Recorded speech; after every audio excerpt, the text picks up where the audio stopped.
Good morning पिला माने विज्ञान क्लास को स्वागत जनाई आज ऑनलाइन पाठपढ़ा कार्यक्रम आरंभ करुछि।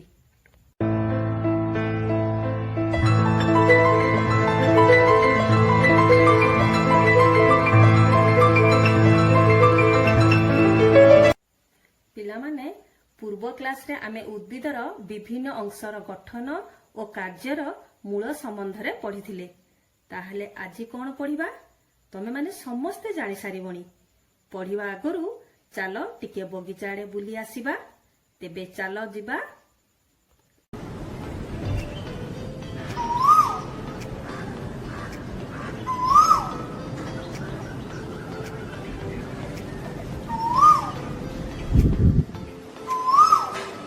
बगीचा रे कोन देखिलो पिला माने? बगीचा रे बहुत प्रकार गछ देखिलो। कोइली गछर डाल रे बसी कू कू राबुथिला। एही जे डाल कहिली सेही डाल गछर केउ अंशरु बाहरी थाए? कांडरू। ताहले आज आमे कांड विषय रे पढ़िबा। पिला माने देखो एई सुंदर भिडियोटी। जे कोनोसी मंजीटे आमे माटी रे पोतिले किछि दिन परे गजा होई थाए। देखो केमिति गजा हेछि। परे गजाटी उद्भिदरे परिणत होई थाए। सेही उद्भिदर माटी तळे किछि अंश थाए आउ किछि अंश माटी उपरे थाए। उद्भिदर जेउ अंश माटी तळे थाए ताहाकू मूल कहा जाए। जेउ अंश माटी उपरे थाए ताहाकू साधारणतः कांड कहा जाए। एही कांडरू शाखा प्रशाखा पत्र फूल फल बाहरी थाए। ताहले पिला माने कुह कांड काहाकू कहा जाए? गोटिए उद्भिदर जेउ अंश तार भ्रूण कांडरू बाहरी माटी उपरे बढ़ी थाए ताहाकू कांड कहा जाए। आस कांड संबंध रे किछि जानिबा। कांडर प्रकार, कांडर विभिन्न अंश, कांडर रूपांतर, कांडर कार्य। अच्छा पिला माने आमे परिवेश रे विभिन्न प्रकार गछ देखुछु। आमे जेउ सबु गछलता देखुछु चालो तार नाम लिखिबा। ताले आंब, पणस, सपुरी, लाउ, भेंडी, नड़िया, लंका, तुलसी, गोलाप, काकुड़ी, बाउंस, टमाटो, ताल, कलरा, कखारू। जेउ गछर सबु नाम लेखा जाइछि ता भितरु आमकु एका भलिया लागुथिबा गछ गुड़िकु अलगा अलगा भाबरे सजाई लेखिबा। आंब, नड़िया, ताल, पणस एहिपरि गछ गुड़िकु वृक्ष कुहा जाए। एमाने बहुत वर्ष बंची थांती। एही गछ गुड़िक खूब बड़ ओ डेंगा। एमानंकर गंडी शक्त ओ मोटा। एमाने भूमि उपरे सीधा होई ठिया होई रही पारंती। भूमि ठारू किछि दूर पर्यंत एमानंकर शाखा प्रशाखा देखा जाई नथाए। तेणु एमाने खोला छता भलिया देखा जाई थांती। पिला माने देखो चित्र रे। एमानंक मध्यरु केतेक गछर शाखा प्रशाखा अछि, केतेक गछर शाखा प्रशाखा नाही। ताहले जानिबा शाखा प्रशाखा थिबा गछ किए किए?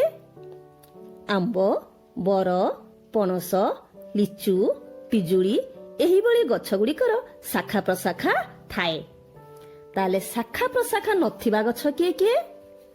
नड़िया, खजुरी, ताल, गुआ एही भली गछ गुड़िक।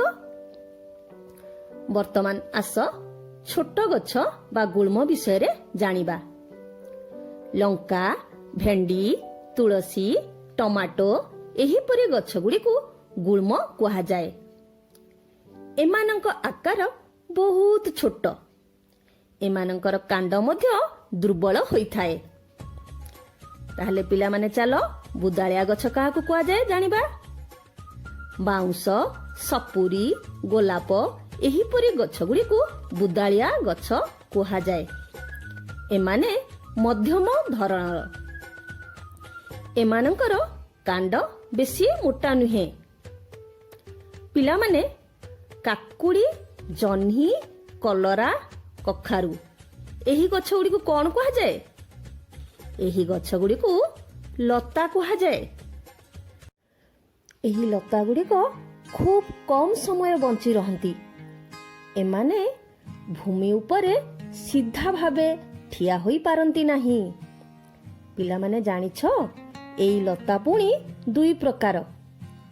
କେତେକ ଲତାଙ୍କର ଆକର୍ଷି ଥାଏ, ଆଉ କେତେକ ଲତାଙ୍କର ଆକର୍ଷି ନଥାଏ।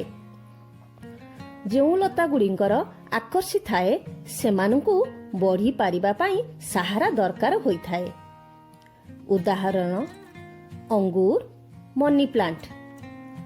ଏହିପରି ଲତାଗୁଡ଼ିକୁ କ୍ଲାଇମ୍ବର୍ସ ବା ଆରୋହୀ ଉଦ୍ଭିଦ କୁହାଯାଏ। ଯେଉଁ ଲତାଗୁଡ଼ିଙ୍କର ଆକର୍ଷି ନଥାଏ ସେମାନେ ମାଟି ଉପରେ ବହୁତ ଦୂର ପର୍ଯ୍ୟନ୍ତ ବଢ଼ିଥାନ୍ତି। ସେମାନଙ୍କର ଫଳ ବହୁତ ବଡ଼ ହୋଇଥାଏ।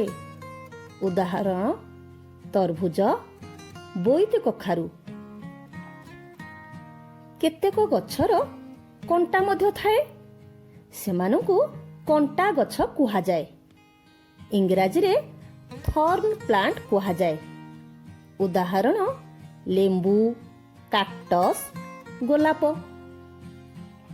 ପିଲାମାନେ ଚିତ୍ରରେ ଦେଖ ପିଜୁଳି ଗଛ ଓ କଖାରୁ ଗଛ। ଗଛ ଦୁଇଟିରେ କାଣ୍ଡ ମଧ୍ୟରେ କ'ଣ ପାର୍ଥକ୍ୟ ଦେଖୁଛ?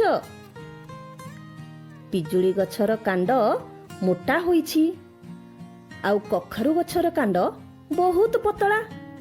ତେଣୁ ପିଜୁଳି ଗଛର କାଣ୍ଡକୁ ଆମେ ସବଳ କାଣ୍ଡ କହିବା, କଖାରୁ ଗଛର କାଣ୍ଡକୁ ଦୁର୍ବଳ କାଣ୍ଡ କହିବା। ତେବେ ସବଳ କାଣ୍ଡ ଥିବା ଗଛ ଗୁଡ଼ିକର ନାମ କୁହ। ଆମ୍ବ ଗଛ, ବରଗଛ, ତେନ୍ତୁଳି ଗଛ, ପଣସ ଗଛ ଏହିପରି ଗଛ ଗୁଡ଼ିକର କାଣ୍ଡ ସବଳ ହୋଇଥାଏ। ତାହେଲେ ଦୁର୍ବଳ କାଣ୍ଡ ଥିବା ଗଛ ଗୁଡ଼ିକ କିଏ କିଏ? କଖାରୁ, କଲରା, ଶିମ୍ବ ଏହିଭଳି ଗଛ ଗୁଡ଼ିକର କାଣ୍ଡ ଦୁର୍ବଳ ହୋଇଥାଏ। ତାହେଲେ ପିଲାମାନେ ବିଭିନ୍ନ ପ୍ରକାର ଉଦ୍ଭିଦ ସମ୍ବନ୍ଧରେ ତ ଜାଣିଲ।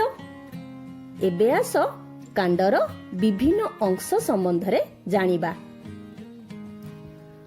କାଣ୍ଡର ଯେଉଁ ଅଂଶରୁ ପତ୍ର ବାହାରିଥାଏ ତାହାକୁ ଗଣ୍ଠି କୁହାଯାଏ। ଦୁଇଟି ଗଣ୍ଠିର ମଧ୍ୟବର୍ତ୍ତୀ ସ୍ଥାନକୁ ପବ କୁହାଯାଏ। ଚିତ୍ରରେ ଦେଖ,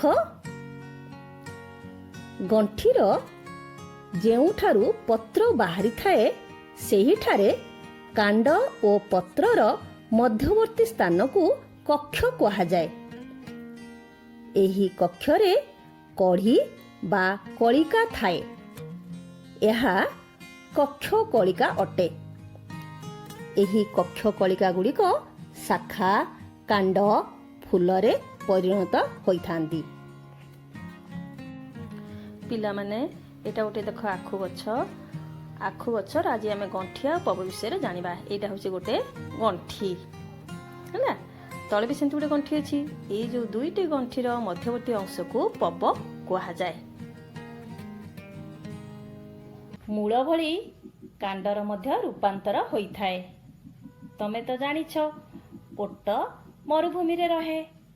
ମରୁଭୂମିରେ ଖାଦ୍ୟ ଓ ପାଣିର ଅଭାବ ଥାଏ। ତେଣୁ ଓଟ ତା ନିଜର ଖାଦ୍ୟକୁ କୁଜରେ ଓ ପାଣିକୁ ପାକସ୍ଥଳୀ ପାଖରେ ଥିବା ଥଳିରେ ସାଇତି ରଖିଥାଏ। ସେହିପରି ଉଦ୍ଭିଦ ମଧ୍ୟ ତା ନିଜର ଅତିରିକ୍ତ ଖାଦ୍ୟକୁ କାଣ୍ଡରେ ସାଇତି ରଖିଥାଏ। ଏହାକୁ ସଞ୍ଚୟକାରୀ କାଣ୍ଡ କୁହାଯାଏ।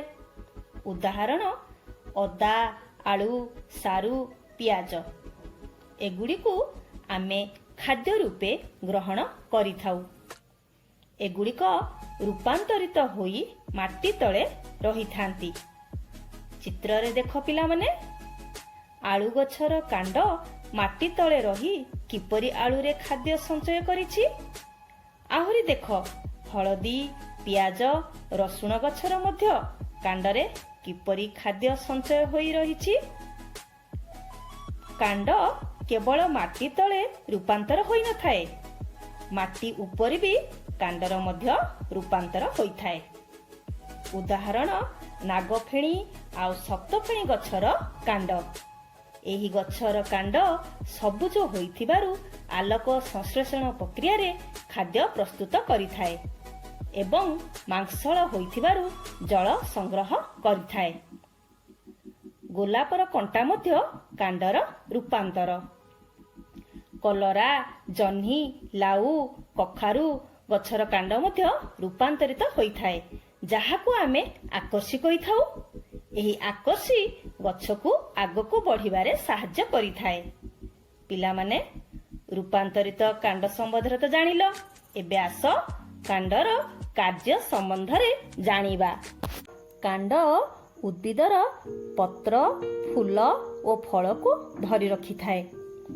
କାଣ୍ଡ ଏଗୁଡ଼ିକୁ ଏତେ ସୁନ୍ଦର ଭାବରେ ସଜାଇ ରଖିଥାଏ ଯେପରି ସମସ୍ତେ ସୂର୍ଯ୍ୟାଲୋକ ପାଇପାରିବେ। ପିଲାମାନେ, ଏହି ଚିତ୍ରଟି ଦେଖ।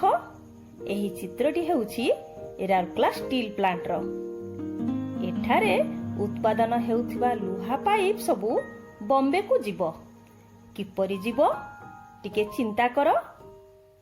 ସଡ଼କ ପଥରେ ଟ୍ରକ୍ ଦ୍ୱାରା ହେଉ ବା ରେଳପଥରେ ଟ୍ରେନରେ ଯିବ। ଏହାକୁ ଟ୍ରାନ୍ସପୋର୍ଟ ବା ପରିବହନ କୁହାଯାଏ। ସେହିପରି ଉଦ୍ଭିଦର ମଧ୍ୟ ଚେର ଦ୍ୱାରା ଶୋଷିତ ଜଳ ଓ ଖଣିଜ ଲବଣକୁ କାଣ୍ଡ ପରିବହନ କରି ଜାଇଲେମ୍ ଟିସ୍ୟୁ ଦ୍ୱାରା ଉଦ୍ଭିଦର ବିଭିନ୍ନ ଅଂଶକୁ ପଠାଇଥାଏ। ଆମେ ଏହାକୁ ମଧ୍ୟ ଏକ ପରୀକ୍ଷଣ ମାଧ୍ୟମରେ ଜାଣିପାରିବା। ଛୋଟିଆ ଡେମ୍ଫ ସହ ଏକ ଧଳା ଫୁଲଟିଏ ନେଇ ତାହାକୁ ଏକ ବିକରରେ ଥିବା ନାଲି ପାଣିରେ ରାତିସାରା ବୁଡ଼ାଇ ରଖିବା। ସକାଳେ ଦେଖାଯିବ ଯେ ଫୁଲଟିର କିଛି ଅଂଶ ଓ ଡେମ୍ଫ ନାଲି ହୋଇଯାଇଛି। ଆମେ ଏଥିରୁ ଜାଣିଲେ ନାଲି ପାଣି ଡେମ୍ଫ ମଧ୍ୟ ଦେଇ ଫୁଲରେ ପହଞ୍ଚି ଯାଇଛି, ତେଣୁ ଫୁଲଟି ନାଲି ହୋଇଯାଇଛି। ପିଲାମାନେ, ଉଦ୍ଭିଦର ରୋଷେଇ ଘର କିଏ କହିଲ? ପତ୍ର। ଉଦ୍ଭିଦ ତା ନିଜର ଖାଦ୍ୟ ପତ୍ରରେ ପ୍ରସ୍ତୁତ କରିଥାଏ। କାଣ୍ଡ ମଧ୍ୟ ପତ୍ରର ଆଲୋକ ଶ୍ଳେଷଣ ପ୍ରକ୍ରିୟାରେ ପ୍ରସ୍ତୁତ ହୋଇଥିବା ଖାଦ୍ୟକୁ ଫ୍ଲୋଏମ୍ ଟିସ୍ୟୁ ଦ୍ୱାରା ପରିବହନ କରି ଉଦ୍ଭିଦର ବିଭିନ୍ନ ଅଂଶକୁ ପଠାଇଥାଏ। ତାହେଲେ ଆମେ କାଣ୍ଡର କାର୍ଯ୍ୟ ସମ୍ବନ୍ଧରେ ଜାଣିଲେ। ତମେମାନେ କାଣ୍ଡ ସମ୍ବନ୍ଧରେ ଅନେକ କଥା ଜାଣିଲ। ଏବେ ତମ ପାଇଁ କିଛି ପ୍ରଶ୍ନ ଅଛି। ପ୍ରଶ୍ନ ପଢ଼ି ଉତ୍ତର ଦେବାକୁ ଚେଷ୍ଟା କରିବ। ପିଲାମାନେ, ଏଇଠି ଆମ ପାଠପଢ଼ା କାର୍ଯ୍ୟକ୍ରମ ରଖିବା। ଧନ୍ୟବାଦ।